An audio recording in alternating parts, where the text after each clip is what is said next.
मंत्र 11।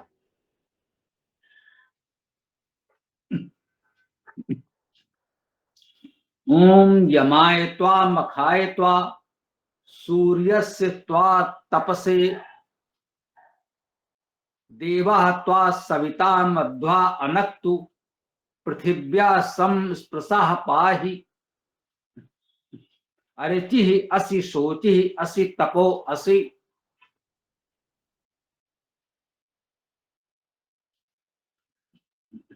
यमाय यम के लिए, त्वा तुम या तुमको, मखाय मख के लिए, सूर्य से त्वा तप से, सूर्य से सूर्य के तप से तप के लिए।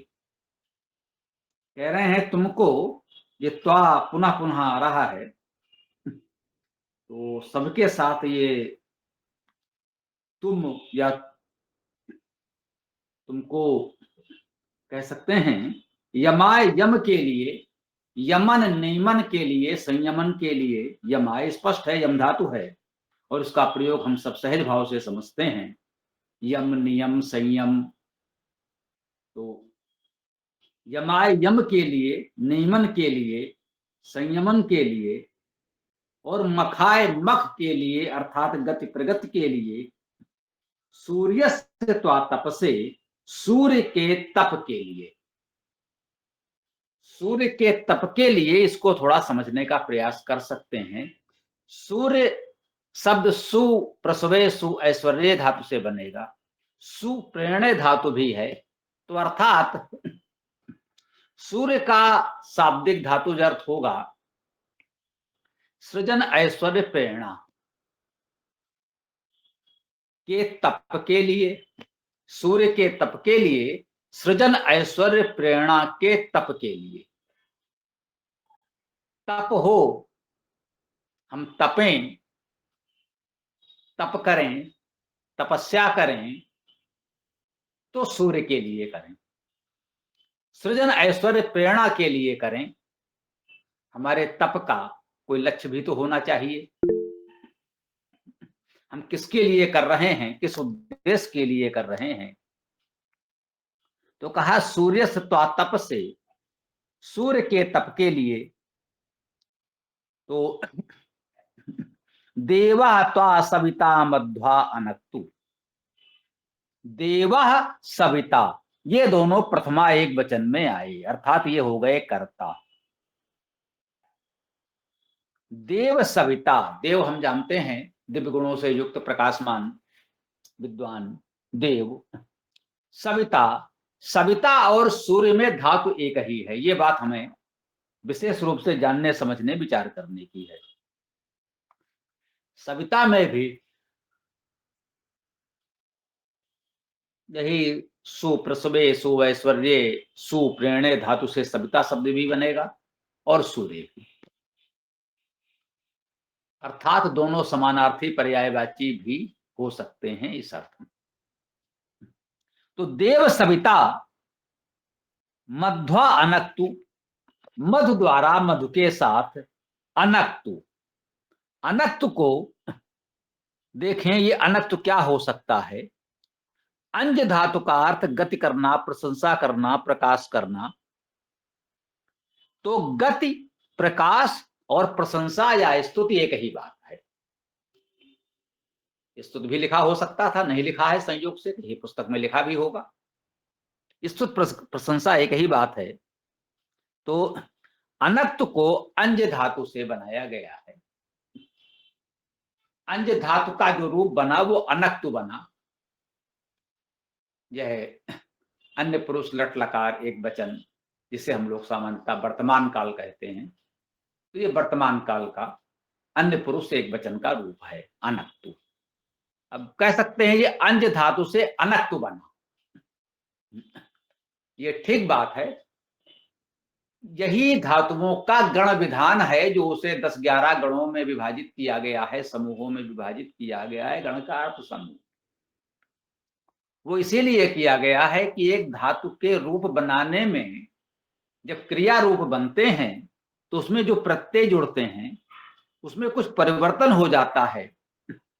धातु के रूप में कुछ परिवर्तन हो सकता है, और उसी परिवर्तन को संकेत करने के लिए ये इतने समूह बनाए गए हैं। इसका भाव यही है कि एक समूह में जो धातुएं रखी गई हैं उनमें विकर्ण प्रत्यय या विकर्ण प्रत्यय सहित विभक्तियां सहज भाव से आप कह लें जैसे जुड़ेंगी, वो लगभग एक समान होंगी। भौतिक गण में अधिकतर धातुएं पढ़ी गई हैं, अर्थात अधिकांश धातुओं के रूप तो भवति भवता भवंत के अनुसार सीधे सीधे चलेंगे, परंतु कुछ धातुओं में कुछ इस प्रकार के परिवर्तन भी होते हैं। जैसे धातु तो अंज है, रूप अनक तो बना। तो एक बार विचार किया जा सकता था कि अन धातु होती है प्राण के अर्थ में, प्राण होना, श्वास लेना अन धातु है। तो सहज भाव से देखने से ऐसा कभी कोई विचार कर सकता है कि इसमें अन धातु मान लें, परंतु यही एक सीमा है, हमें यहां संतुलन बनाना पड़ता है। एक सहज स्वाभाविक बुद्धि तो आवश्यक है ही, परंतु व्याकरण को पूरी तरह नकार कर यदि आप चलेंगे तो नहीं होगा। व्याकरण की मूलभूत अवधारणा को हमें अच्छी तरह समझ लेना होगा। लौकिक संस्कृत और वैदिक भाषा की व्याकरण और भाषा के स्वरूप के अंतर को समझना होगा। हमें वैदिक भाषा को पूरी तरह जानना, समझना, आत्मसात करना होगा। उसके पश्चात हमारी एक सहज स्वाभाविक बुद्धि बन जाएगी, तब कह सकते हैं कि भीतर से आपके जो कुछ आएगा वही सामान्यता ठीक भी होगा। वह मूल व्याकरण के विपरीत नहीं होगा, उससे अलग नहीं होगा। एक सहज स्वाभाविक रूप से वैदिक भाषा आपकी अपनी भाषा बन जाएगी, तब उसको सहज रूप में आप समझ पाएंगे। और जहां समझने में कुछ कठिनाई हो तो पूर्व जिन भाष्यकारों ने अर्थ किए हैं, आप देखिए उस मंत्र में उस शब्द का उन्होंने क्या कैसे अर्थ किया है, तो उन सबके सहयोग से ऐसी कठिन स्थितियों से हम बाहर निकल सकते हैं जहां पर कुछ समझने में समस्या हो कि भाई ये कैसे होगा, ये कैसे हो गया। तो कुछ व्याकरण भी हम जानते हैं, कुछ अभ्यास हो जाएगा, कुछ पूर्व आचार्यों के भाष्यों को देख लेंगे, तो हम ऐसी कुछ कठिन परिस्थितियों से भी निकल सकते हैं जहां पर प्रारंभ में कुछ लगे। तो इन तरीकों से हम बिल्कुल सही शुद्ध अर्थ मंत्र का शब्द का कर सकते हैं। इस प्रकार हम लोगों ने प्रयास किया है। तो अनक्तु शब्द बना अंज गत्यर्थक धातु से गति करना। अनक्तु का क्या अर्थ हुआ? गति करे, गतिमान करे, स्तुति करे और प्रकाश करे। तो इन सभी अर्थों को हमें ध्यान में रखना है। मध्वा मधु द्वारा। मधु क्या है? मधु में भी मद, मदी आनंदे धातु है, अर्थात मद धातु का अर्थ आनंद करना, प्रसन्नता होना आदि ही है। तो मध्वा अर्थात मधु द्वारा आनंद के साथ प्रसन्नता पूर्वक अनक्तु प्रकाशमान करे, प्रगतिशील बनाए, है ना, स्तुति करे। अब स्तुत करने का अर्थ भी यहां हो सकता है अनक्तु, स्तुत करे। तो अब देखिए इस वाक्य को समझने का प्रयास करते हैं। इस अनक्तु क्रिया के साथ ये वाक्य एक प्रकार से पूरा हो सकता है। अब इसमें एक विशेष बात है, यमाय त्वा मखाय त्वा सूर्यस त्वा तपसे, यहां पर पूर्ण विराम है। ये पूर्ण विराम हमारे यहां इसीलिए लगा है क्योंकि परंपरागत संहिताओं में जो हमारा आधार है, सार्वदेशिक प्रतिनिधि सभा का प्रकाशन, महाराज दयानंद सरस्वती जी का संपादन, वही हमारा आधार है। मान लें कि वहां भी चूंकि पूर्ण विराम था तो हमने भी लगाया, यद्यप इतने में कोई क्रिया नहीं दिख रही है। तो या तो मान लें क्रिया नहीं है तो कोई सहायक क्रिया लेकर के हम वाक्य को पूरा करें। तो देखिए प्रयास करते हैं। यम के लिए, मख के लिए, सूर्य के तप के लिए, तुमको, या तुम हो, बस हो सहायक क्रिया ले आएंगे तो एक वाक्य पूरा हो जाएगा। तो आकार तुम कर सकते हैं कि तुम यम के लिए, यमन नियमन संयमन के लिए, मखाय अर्थात गति प्रगति के लिए, और सूर्य तप से, सूर्य के सृजन ऐश्वर्य प्रेरणा के तप के लिए हो, तो यहां पर ये पूर्ण विराम सार्थक हो गया। अब यदि इस पूर्ण विराम यहां न होता, थोड़ी देर के लिए आप विचार करें, तो अगला चरण जो है देवा त्वा सविता मध्वा अनक्तु, इसको उसमें जोड़ देते तो यहां पूर्ण विराम लगाते कि देव सविता तुमको मधु के साथ अनक्तु प्रकाशमान करे, प्रगतिशील बनाए, स्तुति करे। ऊपर वाला वाक्य पूरा कर लें तो ये स्वतंत्र वाक्य भी बन जाएगा। देवा त्वा सविता मध्वा अनक्तु, देव सविता तुमको प्रकाशमान करे, प्रगतिशील करे, स्तुति करे। ये वाक्य इस रूप में भी बन सकता है, बिल्कुल सही है, दोनों के अर्थ में भी कोई बहुत अंतर नहीं है, मूल भाव तो एक ही रहेगा। अगला चरण है तृतीय चरण, पृथिव्या संस्पृशा पाही। पृथिव्या पृथ्वी के संस्पृशा सम्यक स्पर्श की पाही, पालन करो, रक्षा करो। पृथ्वी का सम्यक स्पर्श, सम्यक भली भांति, पृथ्वी के सम्यक स्पर्श की रक्षा करो। मुझे लगता है यहां पर यही संकेत है कि पृथ्वी के, भूमि, जल, वायु के रूप में पर्यावरण की रक्षा करें। भूमि, मिट्टी का प्रदूषण भी बचाएं, जल का प्रदूषण बचाएं, वायु प्रदूषण बचाएं, तभी पृथ्वी का सम्यक उत्तम सुखद स्पर्श हमको प्राप्त होगा। यदि हम इस मिट्टी को, जल को, वायु को प्रदूषित कर लेंगे तो फिर पृथ्वी का सम्यक सुंदर उत्तम सुखदायी स्पर्श हमें कैसे प्राप्त होगा, फिर तो कष्टप्रद हो जाएगा। तो जो यहां कह रहे हैं पृथ्व्या संस्पृशा पाही, पृथ्वी के सम्यक स्पर्श का पालन करो, रक्षण करो, तो मेरे विचार से यहां पर भूमि, जल, वायु के, पृथ्वी के, यूं कहें कि पृथ्वी के पर्यावरण के संरक्षण का संकेत है। अब ये हमारी अपनी भावना, भावार्थ व्याख्या है, आप इससे सहमत या असहमत हो सकते हैं। शाब्दिक अर्थ केवल इतना है कि पृथ्वी के सम्यक स्पर्श का पालन करें, रक्षण करें। अंतिम चतुर्थ चरण में कह रहे हैं अर्चि ही असि, सोची ही असि, तपो असि। अब ये सब करने के लिए आपको क्या होना है? अर्चि ही असि, अर्चना करने वाले बनो। अर्च धातु है अर्चना करना, स्तुति करना। अर्चि ही असि, तुम अर्चना करने वाले हो। सोची असि, शुच पवित्र करना, तुम पवित्र करने वाले बनो, पवित्र बनो। तुम अर्चना करने वाले बनो, तुम पवित्र बनो। तपो असि, तुम तपस्वी बनो, तप करने वाले बनो। तब ये पृथ्वी हमारे लिए सम्यक स्पर्श का रक्षण पालन करने योग्य होगी। पृथ्वी उत्तम होगी, हम उसको बचा सकेंगे। पृथ्वी का रक्षण पालन हम कर सकेंगे तो पृथ्वी भी हमारा रक्षण पालन करेगी। तो इस प्रकार से इस मंत्र की व्याख्या को अब हम यहाँ विराम दे सकते हैं। और आज मुझे लगता है कि इस एक मंत्र पर ही हमें संतोष करना चाहिए। जो भी आप लोगों का प्रश्न विचार आदि हो तो रख सकते हैं। ओम खम ब्रह्म। स्वामी जी, ग्लोबल वार्मिंग और क्लाइमेट चेंज, ये जो अभी वर्तमान में प्रॉब्लम चल रही है पृथ्वी की, ये मंत्र उसको ही टारगेट करके कह रहा है, ऐसा मुझको लगता है स्वामी जी।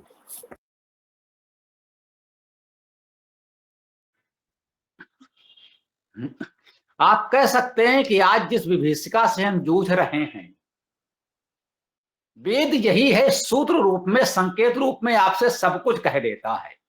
स्वाभाविक है उस काल में ये समस्याएं नहीं थी, तो सीधे सीधे इसकी बात तो नहीं कर सकता, लेकिन ये स्पष्ट है, तब भी एक संकेत तो कर दिया गया कि भाई आपको इस पृथ्वी पर रहना है तो आपको कहीं ना कहीं पर्यावरण संरक्षण का ध्यान भी रखना है। यदि आप ध्यान नहीं रखेंगे तो प्रकृति भी आपका पालन रक्षण नहीं कर पाएगी। यदि आपको स्वयं को बचाना है तो प्रकृति को बचाना है। यह संकेत वेद में हमें अवश्य मिलता है, इस मंत्र में भी है और अन्यत्र भी मिलेगा, ऐसा मेरा मानना है। ओम।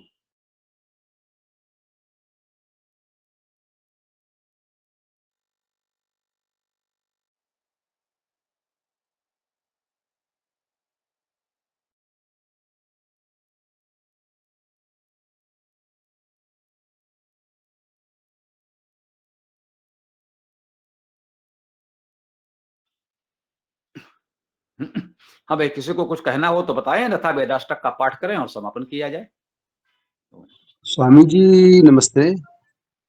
यहाँ जो एक बात चल रही है, पृथिव्या सम स्पृशा पाहि देव त्वा सविता मध्वा अनक्तु, तो इससे क्या इसको ये समझा जाए कि हम पृथ्वी की रक्षा पालन करें जिससे कि हमें भी पृथ्वी से लाभ मिले। तो जो हम लोग आज की तारीख में केमिकल फर्टिलाइजर्स हैं, अनेक अनेक प्रकार के छिड़काव कीटनाशक इंसेक्टिसाइड पेस्टिसाइड का उपयोग करते हैं, उनसे भी हमें भूमि को बचाने के लिए और संकेत है। देखिए, अभी भैया ने जो कहा था वही बात आप भी कह रहे हैं। पर्यावरण संरक्षण का संकेत है, ये तो हमने कहा ही। अब इस समय हमने कौन कौन सी समस्याएं स्वयं उत्पन्न कर ली हैं, तो निश्चित रूप से इन मंत्रों से हमको कुछ प्रेरणा तो ग्रहण करनी चाहिए कि इससे बचें। हाँ, स्वाभाविक है, सीधे तौर पर ये जो समस्याएं आज हमने उत्पन्न की हैं, तो सीधे सीधे उसकी बात तो वेद कहीं नहीं करेगा, क्योंकि ऐसा कुछ नहीं था तो ये समस्याएं भी नहीं थी। परंतु कहीं ना कहीं ऋषियों ने इसको देखा, समझा है, संकेत कर दिया है कि इस प्रकार से जैसे भी संभव हो हमें पर्यावरण का संरक्षण करना है, प्रकृति संरक्षण करना है और किसी प्रकार से प्रदूषण न बढ़े इसका ध्यान रखना है।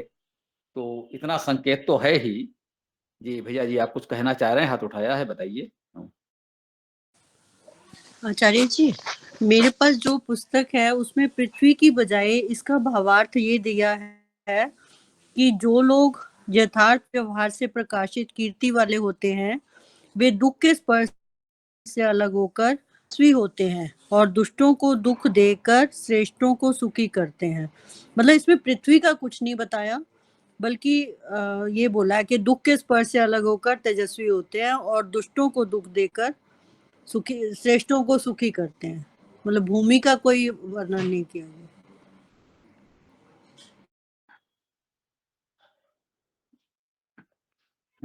देखिए, हमने तो शाब्दिक अर्थ आपके समझ प्रस्तुत किया, एक एक शब्द का अर्थ किया। हम यही कहते हैं कि मंत्र का कोई शब्द छोड़ा नहीं, अपने ओर से कोई शब्द जोड़ा नहीं। अब आपने जो अर्थ पढ़ दिया वो किस शब्द का क्या अर्थ लेकर किसने कैसे लिखा, ये तो लिखने वाला जाने, हम तो नहीं कुछ कह सकते हैं। हमारा तो मानना यही है कि जो मंत्र का शब्द है उसी का अर्थ किया जाए, धातुजर्थ किया जाए।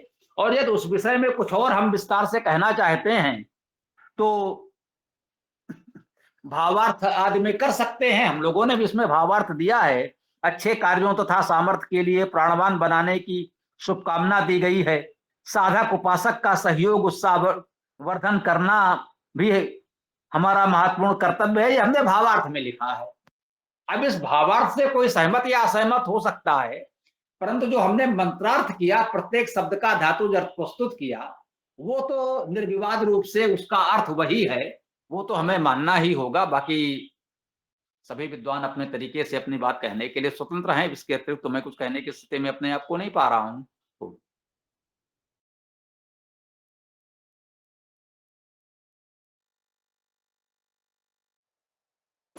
स्वामी जी, वेद में अन्यत्र लिखा भी है कि औषधि माँ हिंसी, औषधि की हिंसा मत करो। और अन्यत्र लिखा है माता भूमि ही पुत्रो अहम पृथिव्या पर्जन्यो पितरा, कि हमारी भूमि माता है और मैं पृथ्वी का पुत्र हूँ। तो हम चूंकि पृथ्वी के पुत्र हैं तो हमें अपनी माता की रक्षा करनी चाहिए। तो इन शब्दों से भी यही अर्थ आ रहा है कि पृथ्वी की रक्षा करना हम सभी मनुष्यों का कर्तव्य है। जी बिल्कुल, ये ठीक बात है, इसमें तो कहीं कोई संदेह ही नहीं है। माता भूमि पुत्रो हम पृथिव्या बहुत प्रसिद्ध वाक्यांश है, मंत्रांश है। ये तो बहुत चर्चित है कि वेद में इसको पृथ्वी के प्रति श्रद्धा भाव और राष्ट्र भाव के रूप में भी कहा जाता है।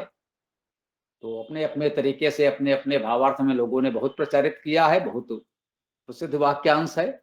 और इसको हम लोगों ने वेदांत में भी संभवतः ले लिया है, पृथ्वी सूक्त को, अथर्ववेद का है ये, तो अच्छी बात है। अब वो अर्थ करने में यही महत्वपूर्ण बात है कि हमारा निवेदन यही है कि अर्थ तो कोई भी अपने विचार के अनुसार कुछ भी करे। मैं निरंतर कहता हूं कि हमसे अलग मंत्र का अर्थ आप कर सकते हैं, शब्द का अर्थ कर सकते हैं, आपका अर्थ हमारे अर्थ के बिल्कुल अलग विपरीत भी हो सकता है, वह भी स्वीकार्य है, मान्य है। हमसे भूल चूक भी हो सकती है, उसे भी आप सुधार सकते हैं, बिल्कुल करना चाहिए। बस यही ध्यान रखना है कि अपनी ओर से जोड़ करके या वेद मंत्र के अर्थ को छोड़ करके मनमाना अर्थ मंत्र का करने का प्रयास न हो। वेद के सभी शब्द समानता मानते हैं हम लोग, व्याकरण परक अर्थ करें, यौगिक हैं, धातुज हैं, उस प्रकार से धातुज अर्थ ग्रहण करें और उससे जो भी वाक्य बन जाए, जो रचना हो जाए, जो मंत्र का अर्थ निकल आए, वही हमें स्वीकार करना चाहिए। बहुअर्था ये धातुवा, धातु में बहुत अर्थ वाली भी होती हैं। एक शब्द को हम अनेक धातुओं से ग्रहण कर सकते हैं, इसे अनक्त को ही मैंने कहा। मैंने देखा हमारे सभी पूर्व विद्वानों ने, आचार्यों ने अंज धातु से अनक्त बनाया है, उसका क्रिया रूप हमने भी ग्रहण किया। जैसे हमने कहा सहज भाव से देखने से अंधातु प्रतीत होती है। मान लीजिए कोई मान्य विद्वान है, वो अंधातु से इसका अर्थ करे, तो हम उसको नहीं कहेंगे कि हम उसमें कोई व्याकरण के नुक्ताचीनी नहीं खोजेंगे कि व्याकरण के किस सूत्र से उन्होंने ये अर्थ कैसे कर दिया, इसमें तो अंज धातु ही होनी चाहिए, अन्य नहीं हो सकती।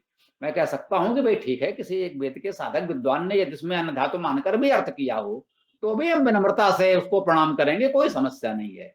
परंतु कहीं ना कहीं ये भाव रहे कि हमें जिस शब्द का अर्थ करना है वो धातु के अनुसार ही करना है, और उस धातु को उस शब्द में कहीं होना दिखना चाहिए, किसी रूप में मान्य होना चाहिए।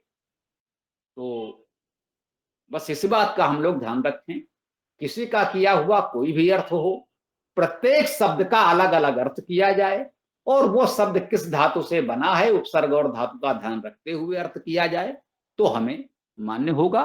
कोई और प्रश्न आदि आप लोगों का हो तो रख सकते हैं, अन्यथा वेदाष्टक का पाठ करें और समापन करें। ओम। आचार्य जी, एक जैसे था की तरह से संकेत शब्द वो लगाते हैं ना, सा के साथ इन्होंने लगाया, जैसे था सा बना होता है हिंदी में, जैसे हम था लिखते हैं, उसको हम क्या बोलते हैं?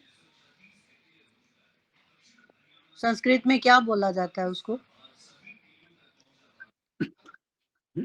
उसे आप एक प्रकार से अनुस्वार समझें।